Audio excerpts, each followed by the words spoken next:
जय माता दी। और हमारा चैनल है माता की चौकी। तो इसमें आपका स्वागत है। और हमें आपको सबको पता होगा कि जो भी देवी की पूजा पाठ करता है उन पर माता की कृपा रहती है। और जब माता आती है तो स्टार्टिंग में तो देखो पूजा पाठ करते हैं तो हमें नहीं लगता है, और मैंने भी कभी नहीं सोचा था कि इस तरह मुझे माता जी की सवारी आएगी। और जिस तरह से मुझे आती है तो मैं धीरे धीरे करके आपको बताऊंगी कि मुझे किस तरह से आती है। और ये एक बहुत ही सच्ची घटना है। लोग वीडियो करते हैं और लोगों को विश्वास है कि वाकई ऐसा होता है। मतलब एक आश्चर्यजनक चीज़ें होती है जो इंसान कभी सोच नहीं सकता है। तो स्टार्टिंग में तो बहुत साल पहले की बात है, कम से कम 20-25 साल हो गए, 20 साल हो गए। और मेरा बच्चा छोटा सा था। तब माता के मंदिर में नवरात्रि बिठा रखी थी और स्टार्टिंग में ऐसा लगा कि मुझे सवारी आ रही है। और मैं यही सोच रही थी कि मेरा बच्चा छोटा है और इस बच्चे को कौन संभालेगा। आसपास लेडीज़ें बैठी थी लेकिन फिर भी एक माँ तो माँ होती है। मन में ख्याल आया वो बच्चे को कौन संभालेगा मेरे। मतलब एक शरीर में एक अलग सी कंपन हुई और एक अलग सा एहसास आया। और उसके बाद फिर कभी ऐसा एहसास नहीं हुआ। तो मैंने भी सोचा बात आई गई होगी। और एक रहती थी पड़ोस में जो कहती थी कि देवी देवता आते तो ऐसा होता है, लेकिन सबको देखो देवी देवता के आने का तरीका अलग अलग होता है। उसके बाद हम भी पूजा करते रहे, काफ़ी समय बीत गया। 9 दिन माता जी का व्रत करते रहे, भजन करते रहे। कम से कम 20 साल बीतने के बाद में जब माता जी आई तो स्टार्टिंग में ऐसा हुआ कि बच्चे बैठे थे और अचानक आंखों से आंसू आने लगे। तेज तेज आंखों से आंसू आने लगे तो सब घर में घबरा गए कि क्या हो गया, क्या हो गया। अब अक्सर इंसान यही सोचता है कि कहीं कोई बीमारी तो नहीं होगी, ऐसा क्या हो गया अचानक आंखों से आंसू आ गए। उस दिन भी व्रत भी था, 11 का। और पूर्णिमा का व्रत था। तो सबने सोचा कि क्या हुआ, व्रत वगैरह किया है उससे कहीं दिक्कत तो नहीं आ गई। लेकिन नहीं। फिर जब जल वगैरह पिलाया गया उसके बाद में थोड़ी देर बाद होश में आ गया। फिर कुछ नहीं हुआ। फिर कम से कम महीने 2 महीने बाद में वापस वैसा ही हुआ। तो घर वाले घबरा गए कि वापस से एक बार हुआ तो वापस ऐसा कैसे हो रहा है। फिर वापस ऐसे ही हुआ, अचानक आंखें बंद हो गई और आंखों से आंसू टपकने लगे। बहुत सारे आंखों से आंसू आने लगे। तो फिर वापस देखा कि क्या हुआ, फिर सोचा कि क्या करें, इस तरह बार बार हो रहा है तो एक बार डॉक्टर को दिखाते हैं। तो डॉक्टर को दिखाया तो डॉक्टर बोले इनको टेंशन मत दो, टेंशन के कारण इनको ऐसी प्रॉब्लम हो रही है। धीरे धीरे बात आई गई होगी कि कोई डॉक्टर को दिखाना है।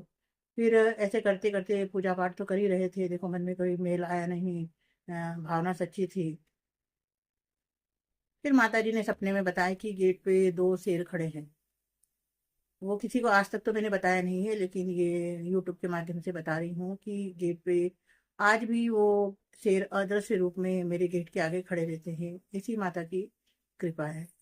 तो इस तरह माता ने स्वप्न दिखाया। और ऐसे ही बीच में कम से कम 1 साल तक तो इसी तरह चलता रहा। फिर एक दिन अचानक ससुर जी शांत हो गए और उसके बाद में जब उनका 12वां 13वां करते हैं तो पैर में लग गई। उसके बाद में हिचकी चालू हो गई तो उनके 13वें दिन। और हिचकी इस तरह आती कि वो कंटिन्यू चलती रहती, जब मैं रात को सोती तभी हिचकी बंद होती। घर वाले सही परेशान हो गए कि इस तरह क्या हो रहा है, डॉक्टर को दिखा, डॉक्टर बोले टेंशन है, टेंशन है, इनको टेंशन मत दो। जबकि मुझे मैं वही सोचती कि मैं किसी चीज़ की टेंशन लेती नहीं हूँ, फिर इतनी मुझे टेंशन क्यों होती है। क्या माइंड ज़्यादा सोचता है जिसके कारण आंखों से आंसू आते हैं। ये देखो एक नॉर्मली इंसान ऐसा ही सोचता है कि माइंड ने ज़्यादा सोच लिया इसीलिए आंखों से आंसू आ रहे हैं। फिर डॉक्टर को दिखाया, डॉक्टर अपना इलाज करता, दिखाते दिखाते काफ़ी समय हो गया। और दिखाने के बाद में ऐसा हुआ थोड़ा सा ठीक हुआ, फिर वापस वही चीज़ हो गई हिचकी, लेकिन कभी बंद नहीं हुई। जब रात को सो जाती तभी हिचकी बंद होती और हिचकी भी अलग अलग ही आती है, कंटिन्यू आती रहती, जब सोने के बाद वो हिचकी बंद होती। तो इस तरह फिर दिखाया, पूछा भी। तो बोली कि तुम्हारे घर की देवी है। तो इस तरह मेरे घर में मेरी माता का आगमन हुआ। फिर माता का मंदिर रास्ते में पड़ता था तो जाते थे वहाँ, माता के मंदिर में जाते थे। तो मंदिर में जाते थे तो दीपक वगैरह अगरबत्ती करते थे।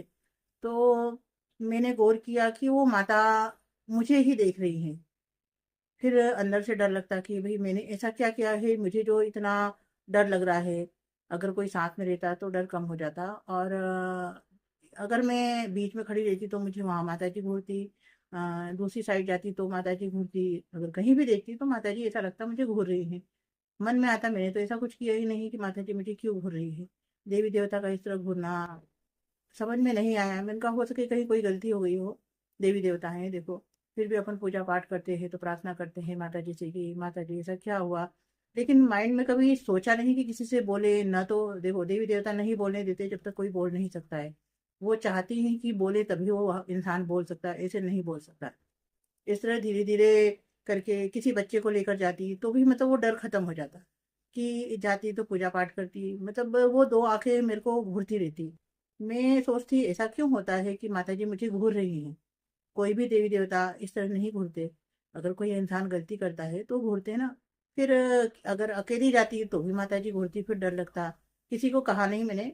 फिर धीरे धीरे एक बार हस्बैंड को बताया कि इस तरह माता जी मुझे घूरती है। तो थोड़ी देर सोची, फिर बोली कि नहीं तुम्हारा तो दिमाग खराब है। मैंने कहा हो भी सकता है, हो सके दिमाग खराब हो, मेरा वहम हो। फिर धीरे धीरे बात आई गई होगी। फिर वापस मंदिर गई तो देखा माता जी वापस ही मुझे ऐसे इस तरह घूर रही है। फिर इधर जाऊं तो इधर घूरती। और भी मंदिर है वहाँ पे, माता जी की शीतला माता का मंदिर है, शिव जी का मंदिर है, हनुमान जी का मंदिर है। वहां से आती तो वापस मुझे घूरती। गार्डन है उधर भी जाती तो वहां पे माता जी मुझे घूरती। मैंने कहा इस तरह माता जी मुझे क्यों घूर रही है। मैंने कहा देखो ऐसा ऐसा नहीं होता कि इतना माइंड खराब है। अगर कहीं ना कहीं कुछ देवी देवता का होगा जो मुझे इस तरह देख रहे घूर रहे हैं। और पूजा पाठ कर ही रहे थे। फिर सोचा कि वाह भाई कहीं गलती हो गई होगी, उसके लिए क्षमा याचना करते हैं। माता जी इस तरह घूरती देखती। मैं सोचा कि माता जी क्यों घूर रही है, इसका रीजन हमें पता नहीं चला। इस तरह सा मतलब हिचकी आने लगी। लोगों को दिखाया।